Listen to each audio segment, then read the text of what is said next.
네, 고교 학점제가 순간적으로 안착하기 위해서 교육청에서 뭐 설명회도 하시고 교사 연수도 하시고 되게 많은 노력을 하는 걸로 알고 있는데요. 모든 학생들이 적성에 맞춰서 과목을 이렇게 이수한다는 것 자체 정말 바람직하고 이게 현실에 이게 반영이 될 수 있을지 좀 의구심이 듭니다. 또 교사들이 안 그래도 과정한 업무에 시달리는데 교과나 이런 거에 대해서 조금 더 많은 부담이 있지 않을까 걱정도 되고요.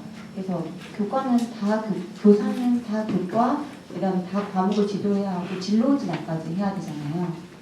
거기에 대해서 좀 궁금한 점도 있고 수능제하고 고교 학점제가 이렇게 잘 이렇게 균형을 맞춰서 갈 수 있을지 뒷받침을 해줄 수 있을지 그것도 의문이 드는데요. 거기에 대해서 어떻게 생각하시는지 세종시 교육청은 어떻게 준비를 하고 있는지 말씀해 주십시오. 어쩌면 매우 바람직한 제도이고 우리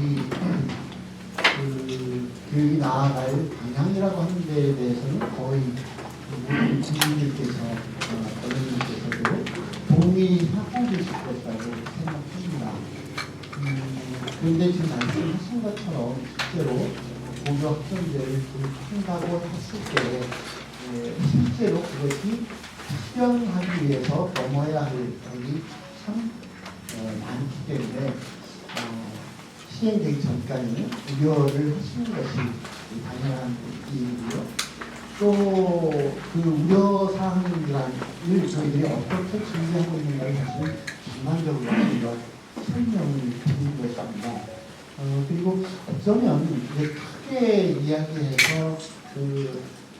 제 우려에 크게 보면 세 가지인데, 하나는 실제로 이런 고교 학점제에 맞춘 대학 입시를 어떻게 전환해 나갈 것인가. 그래서 2025년도부터 전면 교육을 하게 되면 25년도에 입학한 학생들이 입시를 치르게 되는 2028년부터의 대학 입시는 적어도 현재 전면 교육 되기 전인 지금 그러니까 2024년도 졸업생까지는 2027년 졸업생까지는 현행 대학 입시제도대로 가기 때문에 그대로 적용하면 되는데, 실제로 고교 학점제에 타당한 대학 입시는 어떤 것이어야 하는가에 대해서 사실은 상은 있지만 이것을 과연 국민적 합의로 만들어낼 수 있을까 하는 게 첫 번째 과제이지요. 이 과제를 해결하기 위해서 사실은 국가교육위원회가 출범했고, 국가교육위원회에서 이 부분을 물론 당연히 교육부처와 교육부와 시도교육청 그리고 학부모님들과 학생들의 다양한 의견 수립, 수정과 국민적 합의 과정을 거치겠지만 그런 제도를 바꾸는 것이 가장 중요한 과제일 것이고요. 두 번째는 고교 학점제라고 하는 것이 학생들이 자기 스스로 선택하는 교육과정을 말하고, 학생들이 정말 다양해진 이 사회 상황 속에서 실제로 구체로 선택하는 과목을 지도할 수 있는 역량을 학교가 제대로 갖출 수 있는 거라마 두 번째 큰 과제일 것입니다. 이 부분에서 특히 현장에 있는 교사들이 선생님들에게 그 짐이 실질적으로 다 주어졌을 때 감당할 수 있겠는가라는 문제와, 두 번째는 그것을 실제로 가능하게 하기 위해서 다양한 강사 제도가 도입될 수밖에 없을 텐데, 그랬을 때 교사들의 신분감 문제가 생기는 건 아닌가 하는 그런 우려 같은 것들이 있을 것입니다. 이 부분은 여러분들이 잘 아시는 것처럼 세종시에서는 이미 캠퍼스형 공동교육 과정을 거쳐서 학교 안에서 교사들이 더 감당하기 어려운 그 과목을 인근의 대학과 그다음에 정책연구단지 등등과 연계해서 지속적으로 지금 매우 우수하게 해결하고 있는 것이고요. 세 번째는 학생들의 선택을 보장해주게 됐을 때 다수가 선택하는 과목이 있을 수 있고 소수가 선택하는 과목도 있을 텐데, 그렇다면 지금 학교 공간의 문제, 그러니까 모든 교실이 25명 정도가 들어갈 수 있는 교실로 현실화된 교실에서 50명이 선택하는 과목이 막 생기기도 할 테고 혹은 15명 이하의 학생이 선택하는 과목이 생겼을 때 이런 유연한 공간을 어떻게 준비할 것인가는 세 번째 중요한 문제가 아닐까 싶습니다. 그래서 이런 것에 대해서 저희가 이미 세종시에서 그 학교 공간 개선을 이렇게 다양한 교실을 확보할 수 있는 계획을 지금 시행하겠다는 말씀을 오늘 전반적인 사안에서 오늘 보고드린 그래서 그런 점에 대한 우려에 대한 보고를 오늘 드린 셈이고요.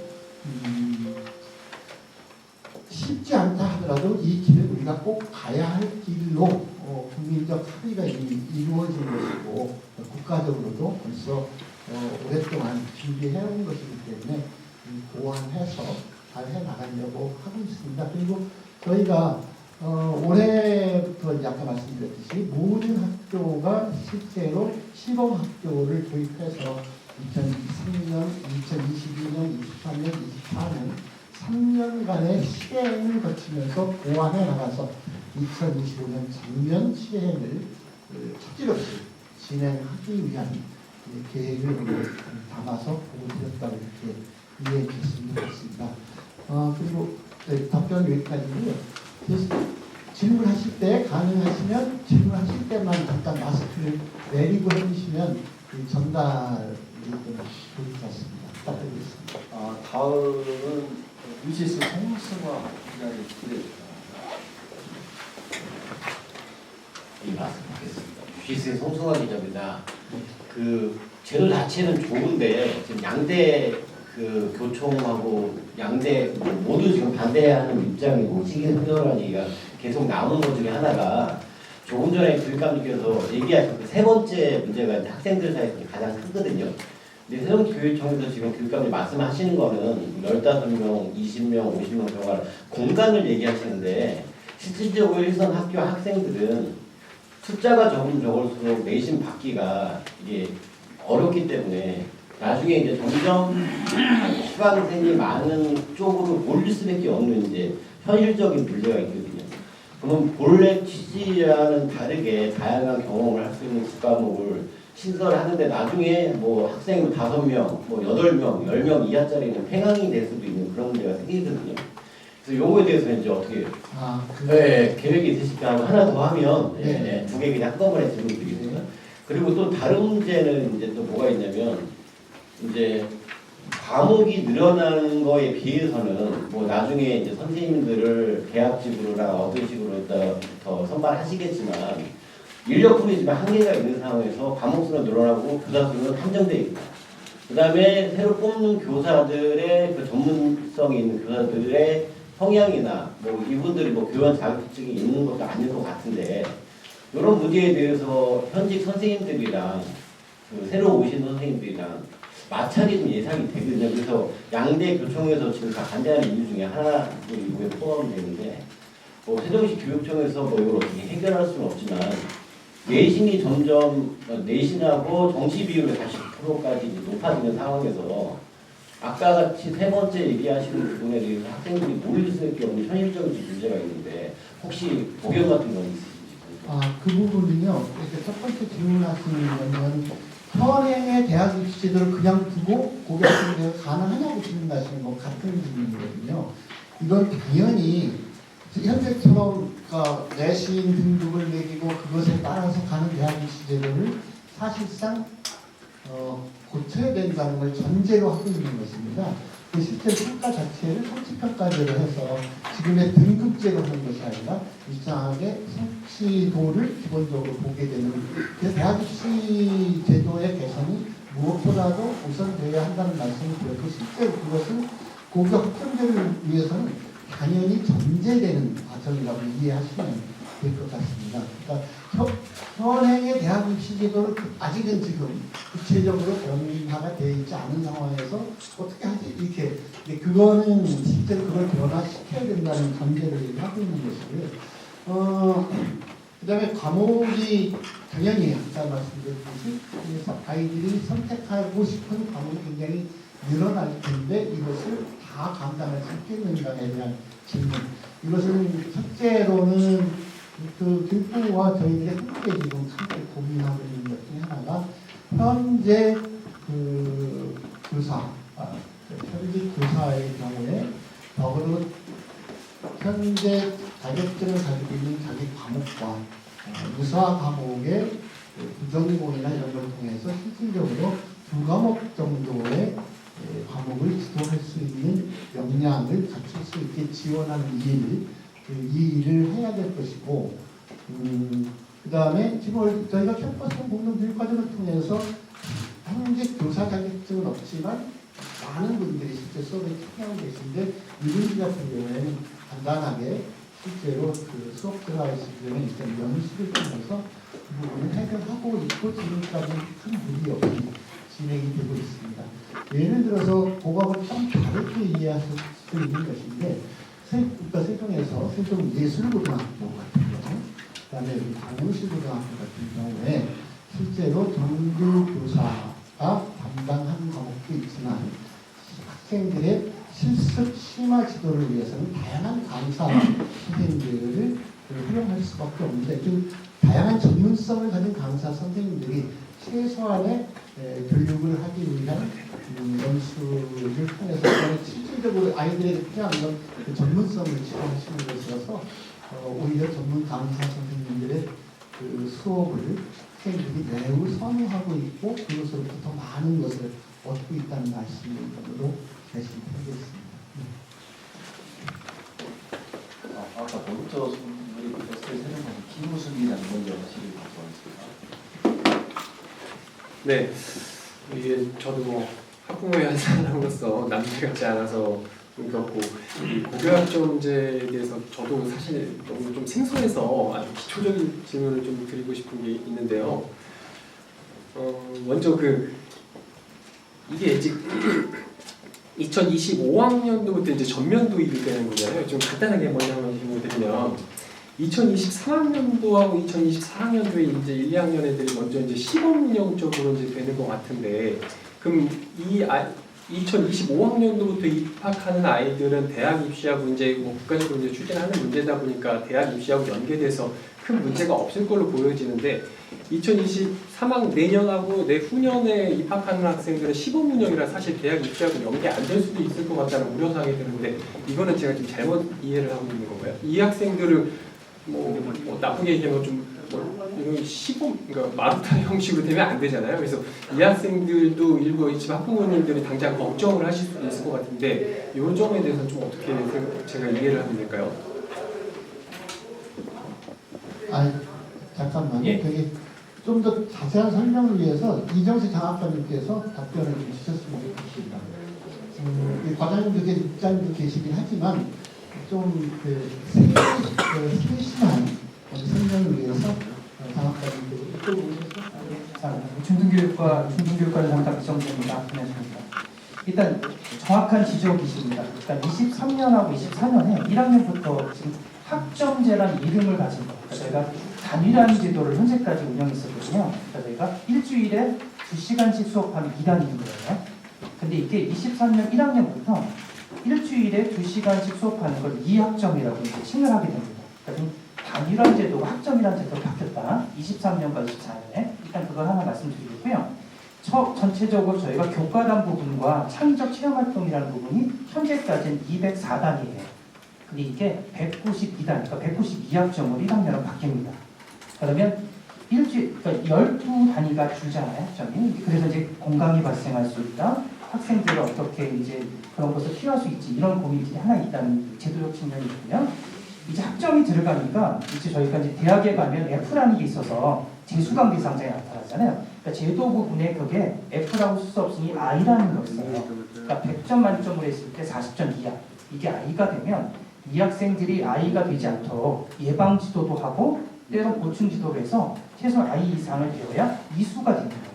이수가 되어야 학점이 2개가 되잖아요. 그러니까 3학년 동안에 192학점을 하나씩 하는 게 이수 제도가 돼서 192학점 때 졸업을 하게 되는데, 그래서 최소 성취 수준 보장 지도라는 것을 이제 하게 됩니다. 그거를 국영수 과목으로 23년도에 시범으로 운영하게 돼요. 그러니까 결국은 이 학생이 이게 이제 책임지도와 연결이 되어 있게 되고 그래서 계속 40% 이하의 정도 성취수는 도달하지 못한 학생들에 대한 지도가 기본적으로 23년에 시작이 됩니다. 근데 이제 문제는 이게 23년, 24년은 현재 교육과정, 2015 개정 교육과정을 똑같이 진행해요. 지금의 있는 고등학생과 똑같이. 그래서 현재 교육부하고 국가에서는 2022 개정 교육과정 준비 중에 있어요. 그래서 이제 공청회도 좀 하고 있고 월요일 날은 대학 입시에 관한 공청회도 진행이 됐습니다. 그게 25년 입학생이 적용되는 거예요. 그러면 대입제도 하고 25년 입학생은 전면적인 학점제 전면 도입을 하게 되는 거죠. 그래서 저희가 23년, 24년은 결국은 25년 전면 도입을 위한 여러 가지 제도적 시범 운영이다. 그 중에 특징이 학점 단위가 학점제로 바뀌어서 190 학점제로 이 학생이 졸업할 수 있도록 시작한다. 두 번째는 I라고 하는 최성취 수준에 해당되는 것에 대한 예방지도든 추후지도든 간에 보장지도에 대한 시스템을 도입한다. 정도 이해하시면 될 것 같습니다. 계속 거기 써 계시죠. 왜냐하면 실제로 좀 구체적인 질문은 정확하게 설명해 저희들이 학부모님 대상으로 지금 자기부터 계속 설명을 하고 있는데 궁금한 것들이 사실 적지 않으시고 그러면 어쨌든 이게 지금 고교 학점제면 아까 방금 이제 대학교에는 F 학점 같은 경우 졸업을 사실 못 하잖아요. 그러면 고등학교에서도 앞으로 좀 이런 그 졸업을 못 할 수 있는 학생들이 발생할 수도 있게 되는 문제가 있나요? 이게 이제 섬세하게 고민할 부분이거든요. 그러니까 사실은 우리나라의 고등학교 교육에서 이 학생을 졸업 못하게 해서 운영할 수 있는 시스템을 갖기가 쉽진 않잖아요. 자, 여태까지는 3분의 1한 추석만 되면 학생은 현재까지는 1학년, 2학년으로 올라갔잖아요. 이제 바뀌는 게 뭐냐면 과목당 이수가 됩니다. 그러니까 이제 여태까지는 전체 수업 일수로 했었단 말이에요. 그러니까 만약에 A라는 과목이 있어, 국어라는 과목이 있으면 국어라는 과목의 3분의 1을 이상 출석을 해야 되고 아까 말했던 I 있잖아요. I 이상을 받아야 이 학생이 이수가 되는 거예요. 그러니까 이제 고등학교에 대한 이제 졸업할 때 기준이 전체 출석률 3분의 2에서 과목 기준으로 3분의 2 출석, I 이상의 성취순을 받아야 되는 거죠. 그래서 이게 전체적으로 그것도 못했다. 그럼 이제 방학 중에 흔히 말하는 재수강 시스템을 가질 것이냐 아니면 그래서 졸업할 수 있도록 어떻게 지도할까가 지금 현재 많은 연구가 준비되어 있다고 말씀드리겠습니다. 마지막으로 하나만 좀 여쭙겠습니다. 세종시가 어쨌든 내년부터 이제 시범 운영 이제 하게 되는데 세종시만 그렇게 하는 건 아니고 이제 전국적으로 시범 운영을 다 하게 될 것 같은데 세종시만의 내년부터 추진될 때 가장 큰 특성 혹은 세종시가 고교 학점제를 도입함으로써 가장 큰 장점은 혹시 뭐라고 보시는지 마지막으로 저희가 아까 우리 교육감님께 말씀하신 것처럼 17년부터 캠퍼스형 공동교육과정을 했어요. 이게 중요한 게 뭐냐면 공동교육과정 중에 1, 2, 3, 4, 5과정 중에 1과 3이 흔히 말하는 학교에서 배우기 어려운 정규교육과정을 주는 겁니다. 그러니까 학교 선생님들 힘들죠. 과목이 늘어나거나 실수가 늘어나면 어렵기 때문에 학교에서 실제로 가르치기 어려운 과목들을 저희가 캠퍼스 공동교육과정으로 진행해 왔어요. 공동교육과정의 장점 중에 하나는 뭐냐면 아까 내신 등급 말씀하셨잖아요. 공동교육과정은 등급을 산출하지 않습니다. 그러니까 저희가 기본적인 표준 편차, 원점수 다 제공을 하지만 그렇게 운영이 되었고 현재 학교에서도 13명 이하는 방점을 찍을 수 있습니다. 즉 등급 산출 안 해도 돼요. 소인수 학생들이 가르칠 수 있고 등급 내기 어렵기 때문에 그러니까 아까 말씀 내신의 불이익을 소인수이기 때문에 갖는 것에 대한 보완책은 준비되어 있다. 그리고 학교에서 배우기 어려운 교육 과목이 있으면 저희가 넓게 공동교육과정을 만들었거든요. 실제로 일본어와 중국어는 학교에서 배울 수 있지만 독일어, 스페인어, 프랑스어 배울 수 없기 때문에 공동교육과정 계속 열어주고 있거든요. 그러니까 학교에서 가르칠 수 없는 것들은 충분하게 저희가 제공해서 학교의 부담도 덜어지고 선생님이 그 과목까지 가르치지 못한 것을 보완하는 측면이 있고 최근에는 저희가 이제 팀의 조사한 건 뭐냐면 3년 동안 학교에서 편집회원이 있는데 폐강된 과목이 뭐지? 무슨 과목과는 몇 명의 애들이 수강 신청인지 다 조사를 해봤어요. 그리고 났더니 그래서 학교에서 만약에 폐강되거나 개설해야 되는데 못한 것들은 공동교육과정 개설할 수 있도록 신청을 받아요. 그러니까 학교에서는 선생님이 부족하거나 아니면 선생님이 이 과목까지 케어하기 어렵다고 볼 수 있는 과목 있잖아요. 그 과목을 신청받아서 공동교육과정을 저희가 개설하기 위해 노력하고 있고 그래서 지금 필기수에 보면 일반고 학생들이 자기가 진로 적성에 의한 과목 선택과 확대라는 측면에서는 굉장히 넓은 트랙을 보고 있는 것입니다. 그거는 충분하게 큰 무리 부담 없이 현재 진행되고 나갈 거라고 알 수 있겠습니다. 네, 이어서 네 번째 세종의 소리 인재입니다. 다섯 번째 리스트 황근희 기자님 진행을 이어가도록 하겠습니다. 네 번째 세종의 소리 인재입니다. 그리고 이제 마스크가 선언을 공동교과서 운영하시는데요. 사실 이제 아주 기초적으로 아이들이 이제 지금 7지망까지 학교를 선택하고 고등학교를 입학을 하잖아요. 근데 이제 그 중점 교과과정을 운영을 하다 보면은 자신이 뭐 과학이나 정보에 뭐 관심이 많아하고 그 학교를 가고 싶다거나 아니면 인문사회가 관심이 많아서 그 학교를 가고 싶다거나 이럴 때 그 학교를 이제 좀 가고 싶은 학교가 있는데 지금까지의 문제라고 한다면은 집에서 조금 먼 학교 정도를 선택하게 되는 그런 이제 밀리게 되면 그렇게 되는 분위기였는데 이제는 교과 중점 과정을 운영하니까 뭐 내가 관심이 없는 교과 중점 과정을 운영하는 학교를 떨어지게 되는 그런 경우도 발생을 하잖아요. 그러면은 그런 경우에 그 학생들을 어떻게 자신이 원하는 교과 과정을 운영하는 학교로 들어가게 할지 이 부분에 대한 고민을 갖고 계신지 한 가지 하고요. 또 한 가지는 그러면 교사 부분에 있어서도 내가 어떤 부분을 아주 심하게 공부를 해가지고 그쪽 과목을 가르칠 수 있는데 그 인사권 5년 단위로 이렇게 순환을 하시니까 그러면 가고 싶어하는 중점 과정을 운영하는 학교에 가지 못하게 됐을 때 그 부분, 그 교사 인사권하고 학생의 학교 선택권에 대한 그런 질문 좀 해보고 싶습니다. 굉장히 저한테 어려운 숙제를 주셨습니다. 아직 이렇게 먼저 저희가 교과 특성학교라고 작년까지 올해까지는 교과 특성학교가 운영했어요. 교육부가 운영했던 게 올해 사업이 종료됩니다. 근데 그게 원칙이 뭐냐면 과목 2개를 쓰면 안 되고 그걸 융합시키는 단어를 써라고 해서 이렇게 했어요. 약간 어떤 뭐 과학융합 이렇게 단어를 썼거든요. 저희는 내년도 23년도를 준영하면서 학교가 어떤 교과의 특성을 가져야 되는데 좀 불분명하다.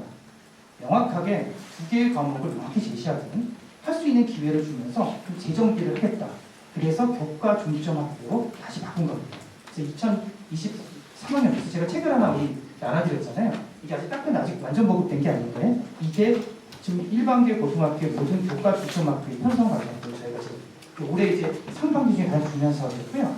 그래서 만약에 수학과 중점이다라고 하면 이 학교는 당연히 과학이나 수학의 비중이 크겠죠. 그리고 점차적으로 거기에 대한 과목 수도 많아지겠죠. 저희가 이제 그런 것들을 기대하고 하고 있고 현재 23년, 24년까지는 교원 양성에 대한 교원 배치가 거의 똑같은 수준이기 때문에 저희가 거기에 대한 이제 예산을 드려요. 이제 그게 아까 교강사 시스템이 있고 그리고 교원되든 대학원생이든 모든 간에 교사 자격증 있는 사람들로 학교에서 과목을 선택하는데 선생님이 부족할 수 있잖아요. 그런 분들을 초빙할 수 있게 해서 과목을 선택할 수 있도록 강사 시스템을 가지고 있고 거기에 관련 예산을 한 2,500만 원 정도 저희가 그래서 할 수 있도록 하고 있고 거기서도 중점학교인데 해야 되는데 뭐 학교에 도저히 못하겠다라고 하면 캠퍼스 공동교육 과정을 그 학교에 과목을 개설해 줍니다. 23년, 24년 동안은 학교가 원하고 싶은 교과목을 개설할 때는 일단 예산을 지원하거나 교과학습 시스템을 이용하거나 캠퍼스 공동교육 과정에 대해서 최대한 그 과목에 개설할 수 있도록 노력해줍니다. 이게 좀 더 안정적으로 체계화되면 캠퍼스 고등학교 2025년 3월에 개교한 시점에 좀 더 일반화시킬 수 있는 방안을 연구합니다. 그거고요. 두 번째, 인사 관련인데요. 이 부분에 대한 것들이 이제 고등학교 인사가 이런 교과 중점 학교 이런 부분에 있어서 인사 부분을 이제 폭넓게 이제 고민해야 될 시점이 됐어요. 그게 어느 정도 교과 중점이 과학 수학이 많으면 그래서 보면 거기에 갇히는 관리자부터 선생님 부분이 그쪽에 분의 운관 분들은 좀 더 전체적인 비율의 숫자든 간에 그런 고민들이 필요한 시점이 되어서 이 부분은 계속적으로 저희가 함께 협의해서 나갈 부분으로 생각하고 있습니다.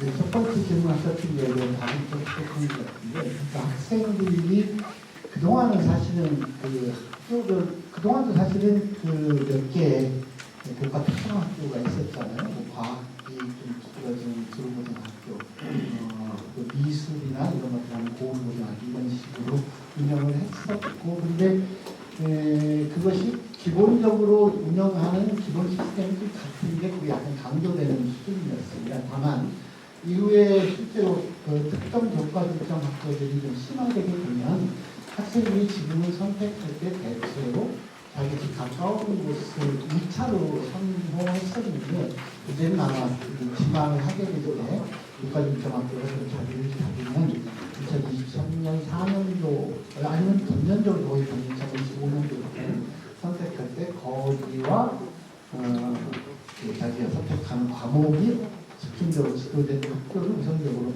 선택하게 될 것입니다. 근데 그 모든 학교가 그러니까 다 다르게 그 필정 학교를 하지는 않을 것이고요.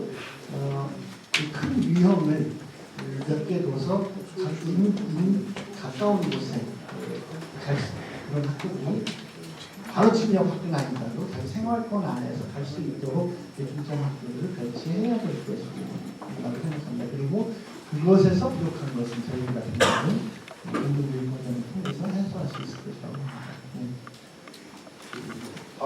네, 뉴스피로 홍근진입니다. 오늘 미래지원 고교학점제 추진 방안에 대해서 잘 들었는데요.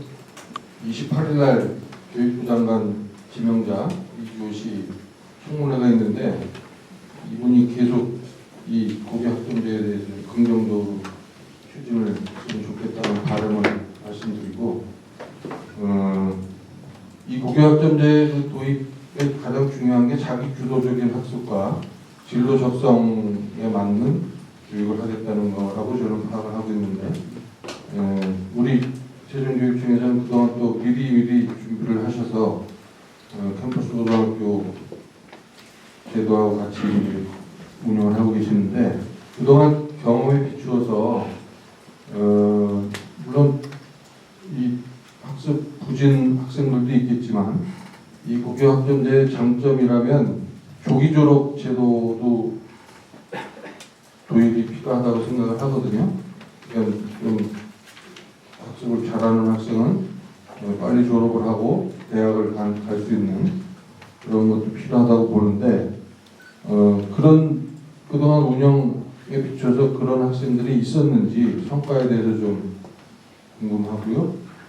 그다음에 이거는 오늘 주제하고 관계없는데 아까 교육감님께서 잠깐 언급을 하셔서 국가교육위원회가 세종시로 왔으면 좋겠다는 바람이 있는데 그 진행상은 어떤지 두 가지 질문드립니다.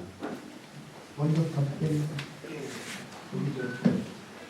현재 이제 우리가 조기 졸업과 전체적인 교육학점제에 대한 교육부 중심의 국가 수준에서 결정하는 거고 저희가 교육청 수준이 결정했는데 현재로서는 최소 성취 수준에 대한 것만 23-24 시행을 통해서 25년에 전면 시행하는 거고 조기 졸업은 25년 전면 시행하고 제가 보기에는 한 3년 정도는 기본 과정 거치고 조기 졸업이라는 부분이 가능한 부분이 되는지에 대한 부분은 그 이후 검토 사항이라고 제가 어느 정도 한번 협의해서 얘기한 적이 있었고 그 추후 아마 25년 이후에 그때부터 아마 검토가 될 것 같습니다.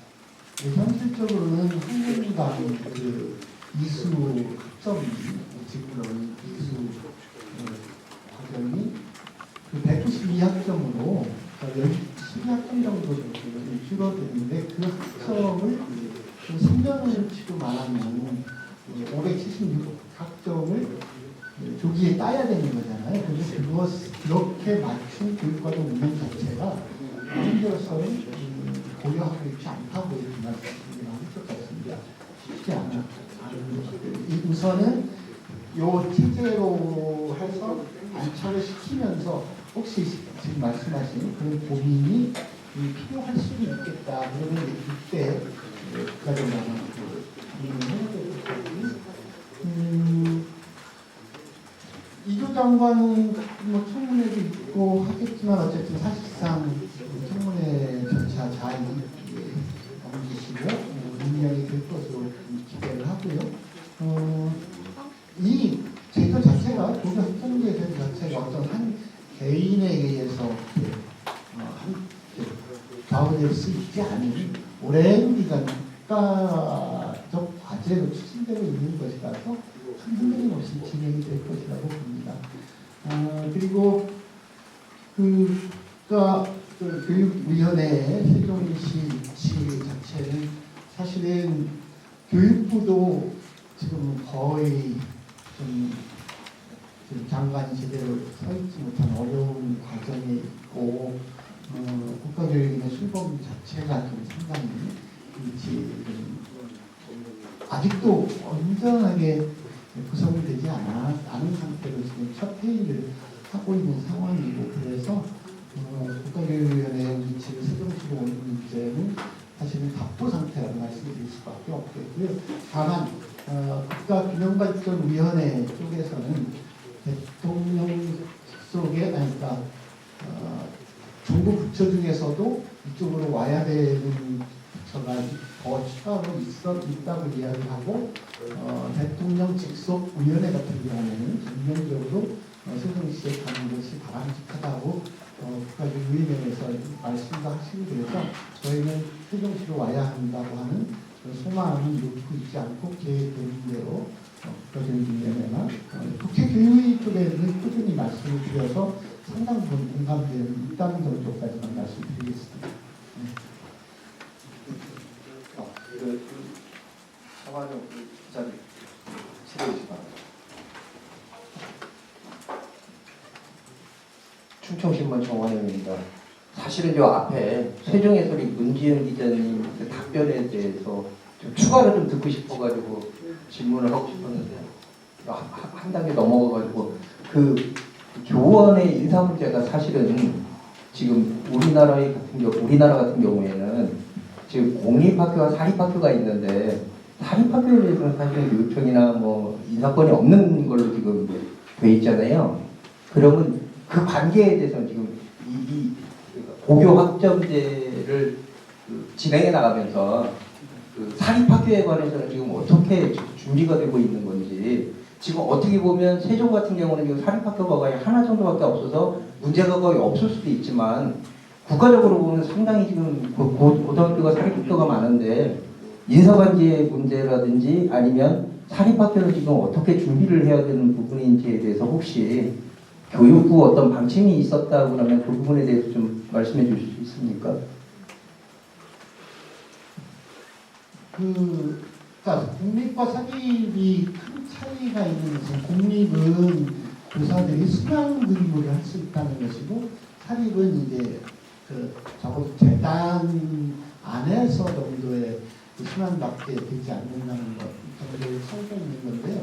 기본으로 모든 학교, 공립이든 사립이든 구별할 것 없이 모든 학교에 갖춰야 될 기본 교사 정원과 교사 과목 이런 것들은 정해져 있기 때문에 그것은 큰 차이는 없습니다. 다만 아까 문재인 기자님께서 이야기하신 것은 혹시 교과 중점 학교가 됐을 경우에 그곳에 특정 과목이 더 들어가야 되거나 이랬을 때 학교별로 교사 정원은 같은데 특정 과목이 더 들어가고 그러면 그렇게 됐을 때 적은 교원이 적은 과목이 생길 수 있을 텐데 그것을 어떻게 할 것인가인데 그거는 공립학교는 좀 더 쉽겠으나 사립학교도 거기에 준해서 운용하면 되지 않을까 싶습니다. 다만 사립학교에서 실제로 그런 교과 중점이 돼서 특별하게 뭘 하고 싶은데 근데 과원 넘치는 교사가 있을 경우에는 그동안은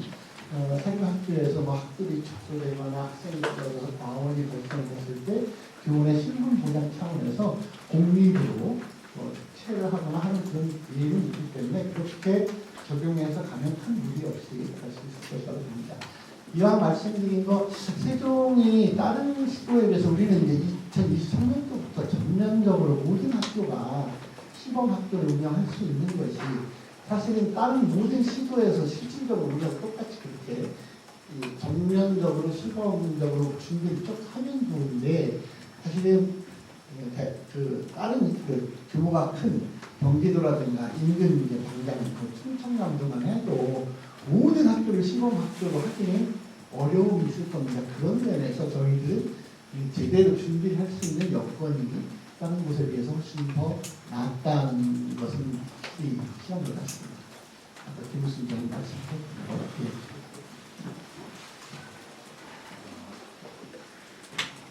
딱 한 번만 더 할까요? 진행자 마음이 이제 시간 끌지 말고 빨리빨리 기사님들 어떤 그 기사 작성과 여러 가지 고려해서 딱 한 번만 하겠습니다. 글로컬 타임스 최문갑 기자님 마지막으로 받고 그렇게. 박영 기자님 손 들었으니까 두 분 하시면. 아유 반갑습니다. 방금 교육감님께서 이제 세종만의 시범 학교를 운영해왔기 때문에 자신감을 표시해 주셨고 저도 전적으로 동의합니다. 또 세종 미래 지금 고교 학점제라는 장명을 참 잘한 것 같아요. 세종의 어떤 그런 보여주는 것 같기도 하고요. 저는 근데 이제 지금 캠퍼스 공동교육과정 운영하시면서 성과도 많이 있겠지만 그 성과를 내기 위한 거에 그 좀 어떤 장애 요인 아마 이런 것들도 분석이 됐을 걸로 압니다. 그 중에 하나가 제가 보기에는 이제 요즘 뭐 어린이든 아이들이든 이 심리 상태가 뭐 우울증이든 뭐든 굉장히 안 좋은 상태잖아요. 그래서 저번에 지난달에 그 세종시 그 학급 폭력 실태 초중고 2022년 1차 조사가 나왔죠. 저 그걸 보면서 조금은 놀라기도 하고 실망스럽기도 사실 했거든요. 세종시의 그 초중고 그 학교 폭력이 작년보다 그 전년보다 증가했어요. 뭐 피해자, 가해자, 목격, 민담들 다 증가를 해버렸거든요. 특히 요즘 뭐 문제가 되는 성폭력 요거가 뭐 건수로는 36건에서 80건으로 늘었고 이 퍼센테이지도 꽤 늘었어요. 그리고 뭐 사이버 폭력, 신체 폭력 이런 것들이 이제 감소하면 그나마 좀 바람직한데 증가하는 게 이게 좀 심상치 않은 것 같아요. 그래서 사실 뭐 이 고교 학진들하는 것도 궁극적으로 여기 명시했지만 자기 주도성, 참여와 혁신, 협력과 소통, 좋은 말들 다 이렇게 쓰다 본 것도 교육부가 결국은 어떻게 학생들이 정말 자유스럽게 또 이렇게 마음이 평화로운 상태에서 그 성적을 올리고 경쟁력을 확보하느냐 그건데 지금 뭐 온 사회가 특히 우리 학생들이 이렇게 그 심리 상태가 아주 안 좋은 상태고 하는 상태에서 과연 이게 뭐 고교 학진제라는 게 이게 점수 따기 해서 대학교를 어떻게 하면 뭐 학점으로 이슈하고 갈 거냐 이러는데 정말 어쩌면 심하게 봐도 한심하다고 생각하거든요. 기자님, 네. 죄송하지만 말씀 끊어서 죄송한데 네. 그 질의를 간단히 네. 해야 우리 네, 여러 그래요. 분이 같이 있는 그래요. 미안합니다. 질의를 해주시고 네. 우리 그 세력파람이 박은주 기자님 간단하게 그래요. 마무리하도록 하겠습니다. 시간에 쫓기는 걸 몰랐습니다. 그래서 궁극적으로 세종시 이 학교 폭력 문제가 상당히 안 좋은 상태인데 요걸 잘 다스려야만 뭐 이 공약중에도 성과를 올 것이다. 그런 점에서 뭐 어떻게 보시는지 한번 말씀드리고 싶습니다. 뭐 기자님의 우려에 저도 상당 부분 공감을 하고요. 교육 문제는 정말 다양한 문제가 얽혀 있습니다. 실제로. 근데 고교 학점제를 한다고 해서 다른 문제가 해결되는 건 전혀 아니지요. 그야말로 지금 대학 입시에 얽매여서 아까 송정원이가 얘기를 해주셨는데 학생들은 점수 따기 좋은 입시에 유리한 과목으로 자기 원래 자기만의 장기나 자기만의 꿈이나 학기 이런 것과 상관없이 가는 이런 패단에서 학생들이 자기 주도적으로 내가 원하는, 내가 잘할 수 있는 것을 선택할 수 있도록 가는 것이 고교 학점제고 이것과 학교 폭력을 직접 고교 학점제 이것이 학교 폭력이 계속적으로 있으니까 고교 학점제는 그거 해결된 다음에 가서 할 수 있는 건 아니라는 생각이 들고요. 그럼에도 학교 폭력이 늘어나고 있고 한 상황은 매우 심각하게 생각하고 이건 두 가지 측면이 있습니다. 하나는 이것의 해결책으로 저희들이 관계중심 생활교육을 통해서 실질적으로 그 학교폭력 자체를 해결하기 위한 근본적인 학교 생활교육을 실제로 전환하는 게 하는 일이고요. 두 번째는 사실은 올해 정도 늘어나게 되는 것이 이게 코로나로 인한 우리 학생들의 정서적인 그 문제가 있는 것이 사실입니다. 그래서 이것도 교육 회복 측면에서 이런 지속적으로 오전날 다뤄야 될 과제가 아닌가 싶습니다. 네, 박은주 기자님 마지막으로 간단하게 해주세요. 바쁘신 분께서 안 하려고 했는데 간단하게 질문드릴게요. 저는 진짜 간단하게요. 필수종 공동교육과정에서 가장 중요한 건 저는 강사라고 생각하는데요. 앞서서 지금 세종예술고를 빗대서 얘기를 하셨어요. 강사에 대해서. 세종예술고는 강사로 인해서 성공한 학교 중에 하나라고 저는 보는데요.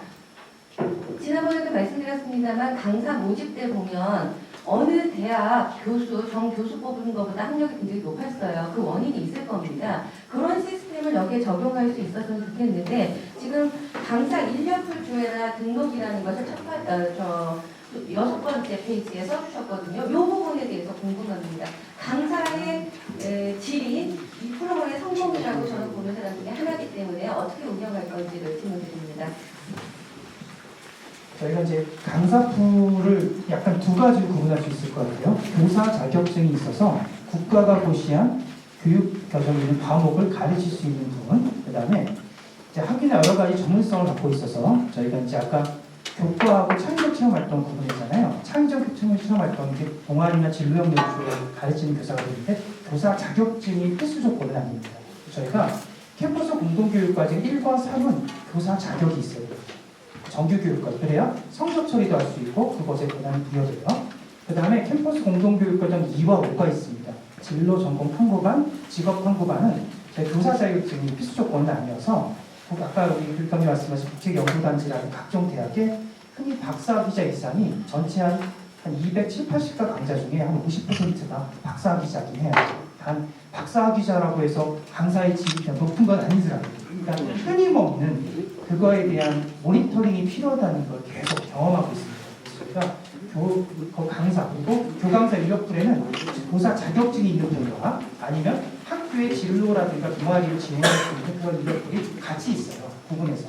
그래서 이제 그걸 지원할 수 있도록 해서 학교에 있는 정규교육 과정의 부족한 부분을 채우는 건 교사 자격증 교사를 인력풀을 통해 초빙하는 방식이고 진로 프로그램이라든가 동아리 프로그램에는 그와 다른 전문 인력을 하는 프로그램인데 말씀하신 것처럼 그 질에 대한 부분을 어떻게 계속 유지 관리할 수 있는가가 하나의 숙제해 주셔서 그 부분에 대한 모니터링, 그 다음에 이제 계속 요즘은 모니터링 하면서도 평가 부분에 대한 설문조사도 많이 하고 있고 약간 연수 체계 강화든가 좀 복합적인 그런 부분에 대한 저희가 연구를 통해서 프로그램을 실천할 수 있도록 준비하도록 하겠습니다.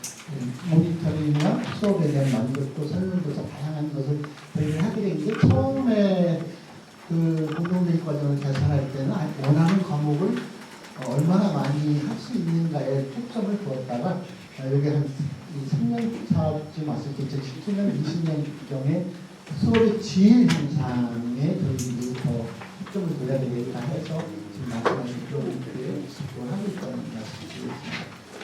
고맙습니다. 이렇게 이 시간 함께해 주셔서 감사합니다. 여러분께서 염려하시는 것처럼 교육 확장대가 대한민국 교육의 새로운 고등학교 변화가 될 수 있기를 바라면서 특히 세종에서 전국 어디보다 모험적으로 수행할 수 있도록 앞으로 계속 노력하겠다는 말씀입니다.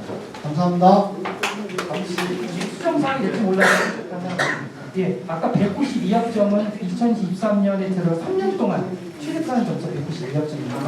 예, 그거 일단 수정사항 말씀드리겠습니다. 죄송합니다. 이렇게 교육과정에 대해서 관심이 많이 있습니다. 앞으로도 교육학점에 선보적인 안착을 해서